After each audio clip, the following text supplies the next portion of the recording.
Welcome to another Mike on the Mic episode of the Better Leadership Team show. Today, I want to talk about the problem I probably hear more than any other problem. The questions I get about this subject from prospective clients, any leader that I talk to is incredible. And it's focused on accountability. And the way I typically hear the question is something like, what do I have to do? Fire everybody? They say they're going to do things, they don't get it done. Does accountability mean I need to fire everyone? What do I need to do? Why doesn't anybody follow through on what they say they're going to do? And where I typically start in trying to dissect that problem is first by checking on whether there is a clear definition of what does that mean? And how important is that when you tell somebody they're accountable for something? How important is it for them to truly understand what the hell you're talking about? So let's start with a definition and then I'll dive into some types of accountability, some how to's on accountability, and then where to start because it's a lot and the growth here never ends. But let's talk about a definition. And I want to start with two words that are most often used interchangeably, which I think causes a big part of the problem. And those two words are accountability and responsibility. I don't care what it says on dictionary.com. It's really important to differentiate these two words. And I'm going to coach you to define them in this way. And I'm going to start with responsibility. And then, of course, we'll dive deep on accountability. To me, responsibility is who is rolling up their sleeves to get the job done. It's fair for me to get up in front of a team of 1,000 using this definition and say something like, we are all responsible for giving our clients wow levels of service. Using my definition, that's a fair statement. And that's how I like to use the word responsible or responsibility. Who's rolling up their sleeves to get the job done? Pretty simple. Now let's talk about accountability. Accountability is always and only one person.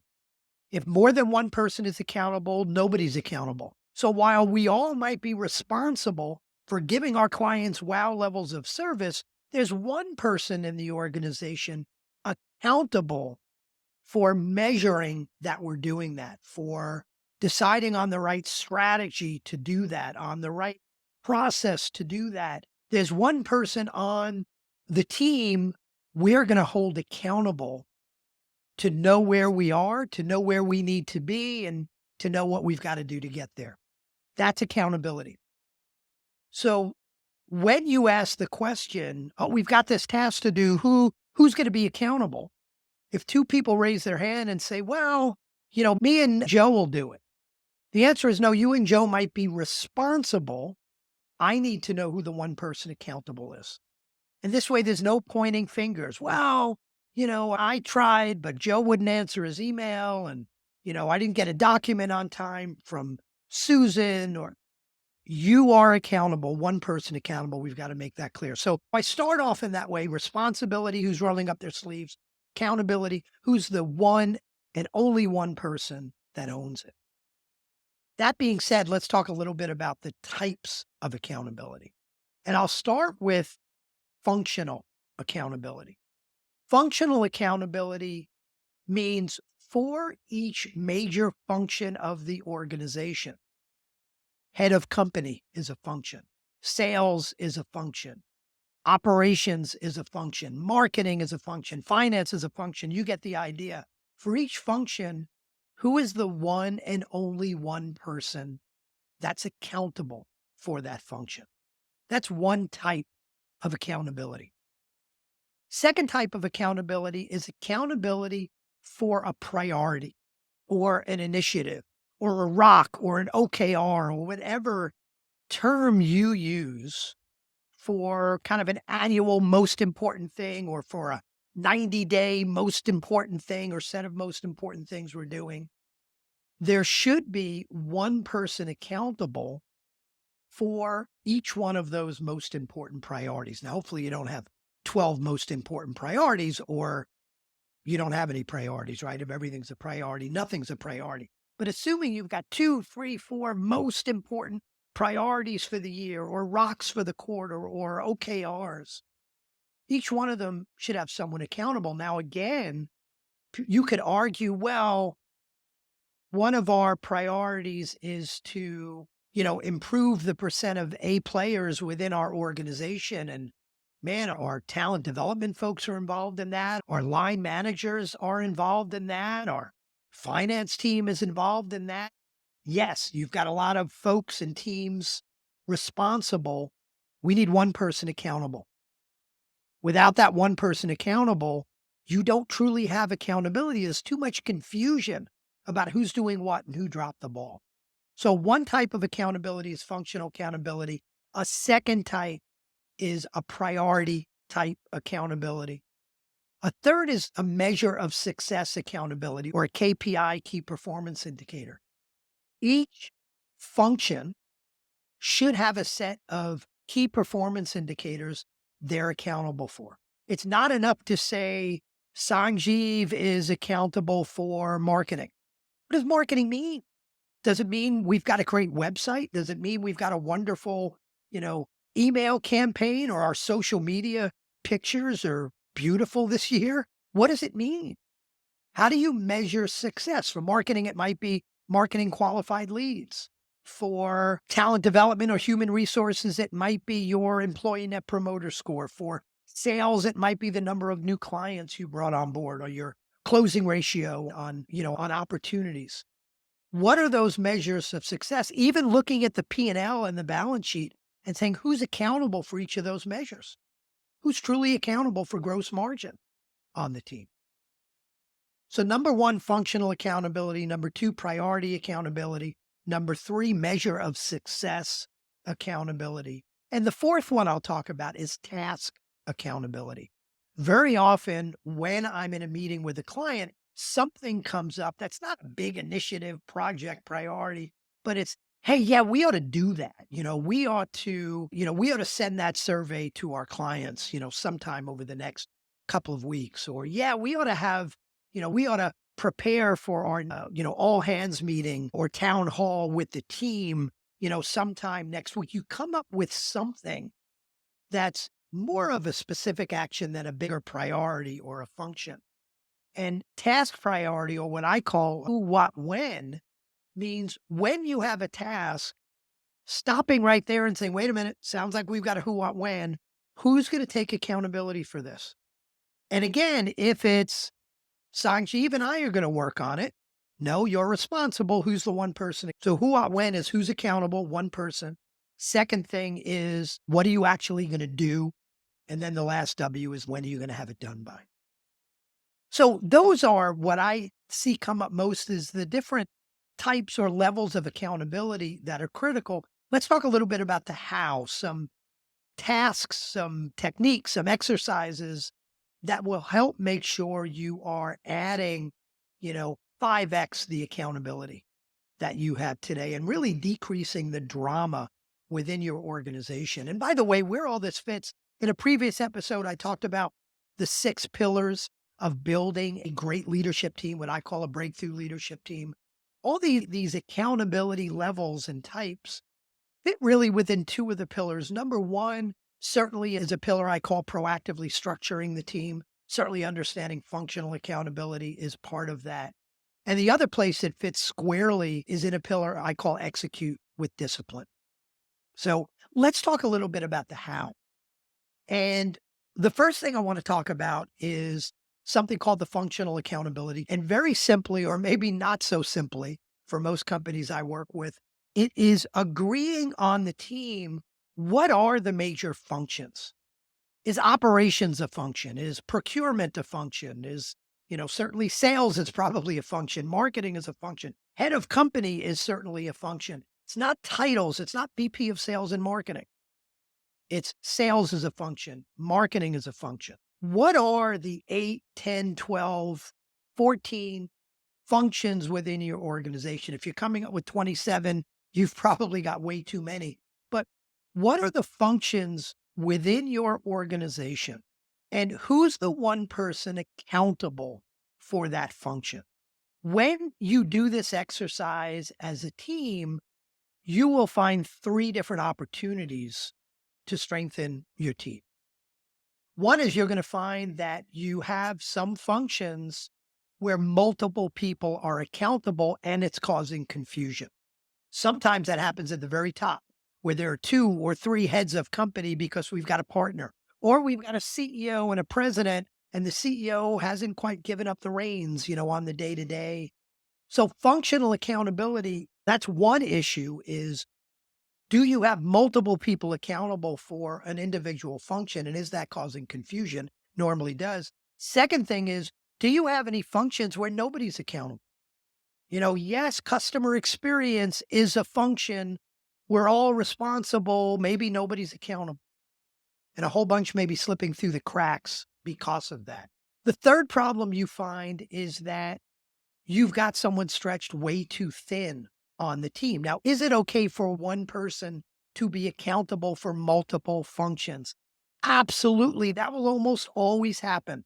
And that's okay. Early on in your growth as a company, if you're the CEO, you may be the CEO and accountable for five of the functions. Or if you're solo entrepreneur, you may be accountable for all of the functions. And that's not necessarily a problem unless it's a problem, unless someone is stretched way too thin. So that's the other problem is you might find your chief operating officer or your CFO or your CEO is accountable for four, five, six functions, and they're just stretched way too thin.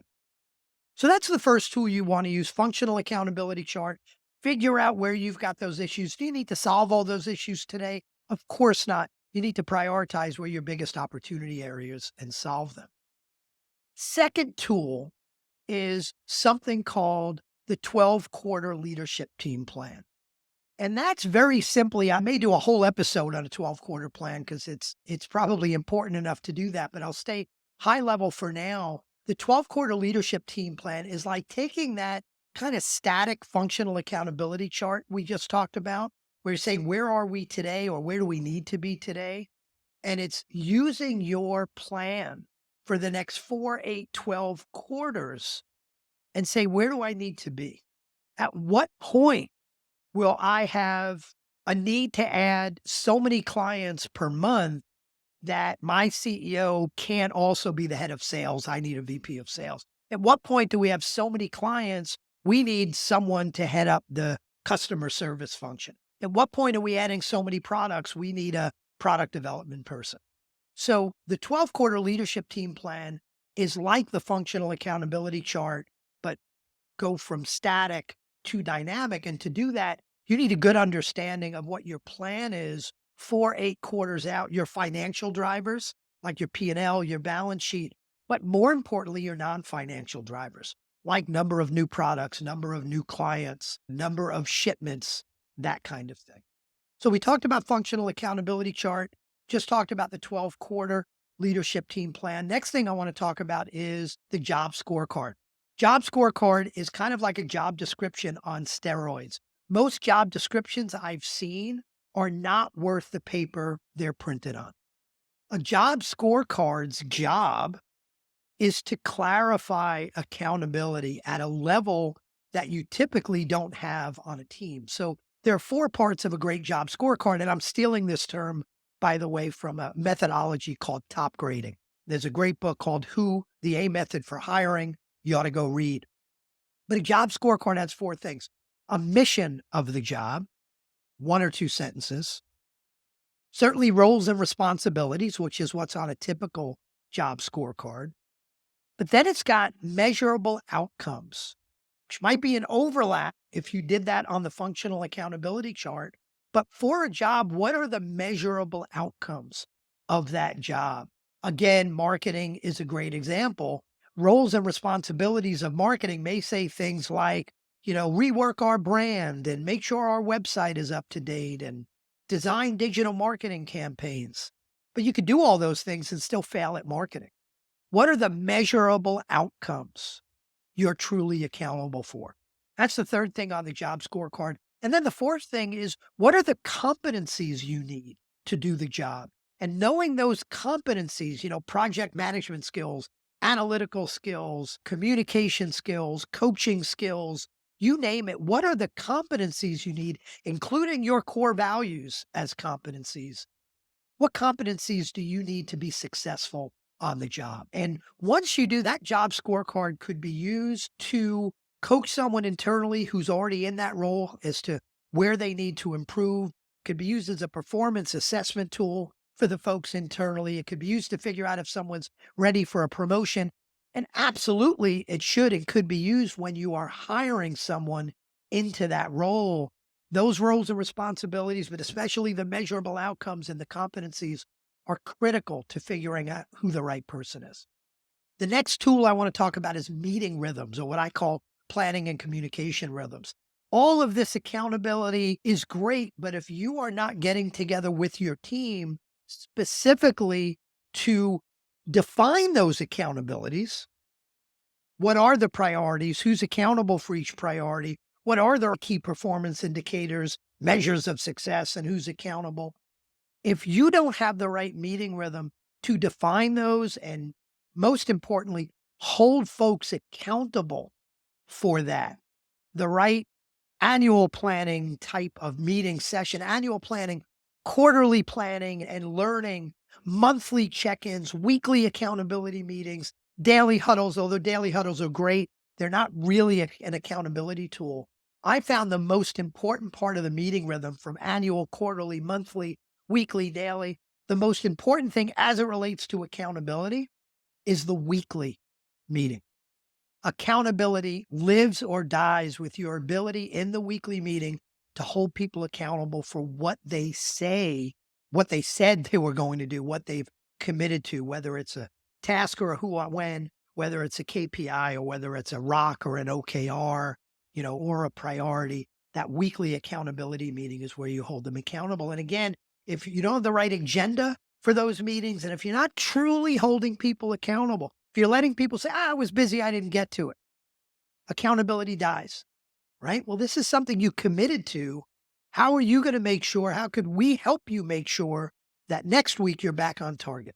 So meeting rhythms are critical. And the last thing I'll say is there's other tools that are better than, hey, let's look at the pictures of the old flip charts to remember what our priorities were. Or, let's look at the PowerPoint deck we created 2 months ago to do our town hall that may be outdated now. There are some wonderful tools out there to help you manage all of these decisions, keep up to date on your priorities, on your who, what, when's, all the things. I happen to use one called Metronome Growth Systems with my clients. That's wonderful, but that's not the only tool. It's important to have a set of tools. So that's a lot. We talked about functional accountability chart, 12-quarter leadership team plan, job scorecard, meeting rhythms, tools. We talked about the levels of accountability, functional, priority, measure of success, task. That's a lot. Where do you start? Well, where you start or where you continue, because I imagine you're all not starting this, you're not starting this, you're on a journey. But where you should start depends on where you are right now. I'd say all things being equal, number one, make sure you've got your functional accountability right. Even if you think you've got it. And I've had CEOs in meetings go, oh, this exercise should take 10 minutes. And an hour and a half later, we're still trying to figure out what their functions are or figure out who's really accountable for talent development. So start with the functional accountability chart. Make sure you've got that right. Make sure everybody's clear on what the functions are. Even what they're called is important. Who's accountable, where you've got some priorities around filling empty seats or dealing with someone that's stretched too thin or dealing with multiple people accountable. So start with the functional accountability chart, get that right. And then very quickly in parallel, make sure you've got the right meeting rhythm, because none of this is going to matter unless you are getting together as a team to define those accountabilities and hold people accountable. I promise you, if you start down the road of doing these things, you will have a whole lot less drama on the team. You will be much less frustrated that people aren't doing what they say they were going to do. Because, by the way, part of the reason they're not doing that is because they weren't clear on what they were supposed to do and when they were supposed to get it done. They weren't even clear they were accountable They thought somebody else was doing it until you looked at them and said, where is it? So get cracking on accountability. I look forward to seeing you or having you hear me, depending on where you're watching or listening to this. See you or hear you next time.